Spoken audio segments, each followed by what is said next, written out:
أعوذ بالله من الشيطان الرجيم بسم الله الرحمن الرحيم। আজকে আমি প্রিয় ভাই ও বন্ধুরা আমার যে বিষয়টি নিয়ে আলোচনা করব আমাদের সকলের জানা দরকার। ফজরের নামাজের 10টি ফজিলত নিয়ে আজকে আলোচনা করব। নাম্বার 1, ফজরের নামাজ মুনাফিকের জন্য কঠিন এবং ঈমানদারদের জন্য সহজ। এটি ঈমানদারদের পরিচয় বহন করে। নাম্বার 2, ফজরের নামাজ আদায় করলে আল্লাহ তাআলা তার জিম্মাদারিত্বের দায়িত্ব নিয়ে নেন। নাম্বার 3, ফেরেশতারা আল্লাহর কাছে বলে ওই ব্যক্তি নামাজ পড়েছে, তার জন্য সাক্ষ্য প্রদান করে এবং সেই ব্যক্তি ভালো কাজ করেছে। নাম্বার 4, কেউ যদি ফজরের নামাজ জামাতের সহিত আদায় করে তাহলে আল্লাহ তাআলা তার জন্য দাঁড়িয়ে তাহাজ্জুদের নামাজ এবং এই নামাজের ফজিলত আল্লাহ পাক তার আমলনামায় দিয়ে দেন এবং নফল নামাজেরও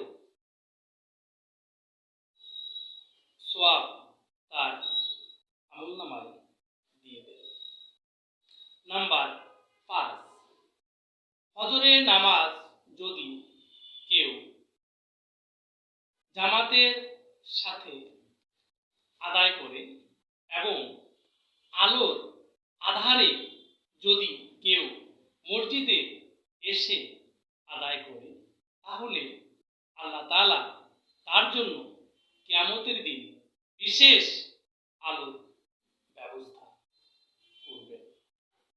নাম্বার 6, তার জন্য আল্লাহ তাআলা সবচাইতে বড় পুরস্কারের ব্যবস্থা করবেন।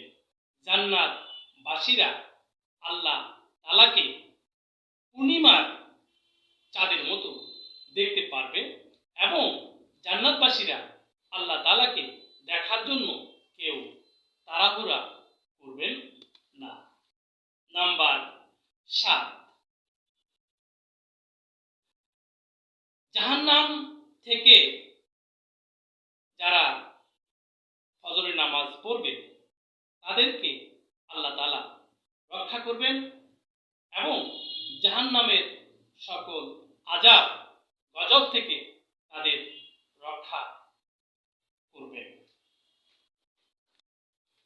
এই সময় ফজরের নামাজ যদি কেউ জামাতের সাথে আদায় করে তাহলে আল্লাহ তাআলা তাদেরকে এই দুনিয়ার সমস্ত সম্পত্তির চাইতে আরো বেশি সম্পত্তিশালী করে তুলবেন। নাম্বার 9, ফজরের 2 রাকাত নামাজ যদি কেউ আদায় করে তাকে আল্লাহ তাআলা অধিক সম্পদের মালিক বানাবেন। নাম্বার 10, যদি কেউ ফজরের নামাজ আদায় করে তাহলে সে প্রফুল্ল থাকবে এবং হাসি খুশি থাকবে নাম্বার 11, তার শরীর স্বাস্থ্য, মন মানসিক সকল কিছুই ভালো থাকবে এবং সে আল্লাহ তাআলার ছায়াতলে থাকবে। আমরা সবাই যেন নিয়মিত ফজরের নামাজ পড়তে পারি এবং আল্লাহ তাআলা আমরা যেন ছায়ার নিচে থাকতে পারি, এই দোয়া প্রার্থনা আল্লাহ তাআলার কাছে আমরা করব। আমিন।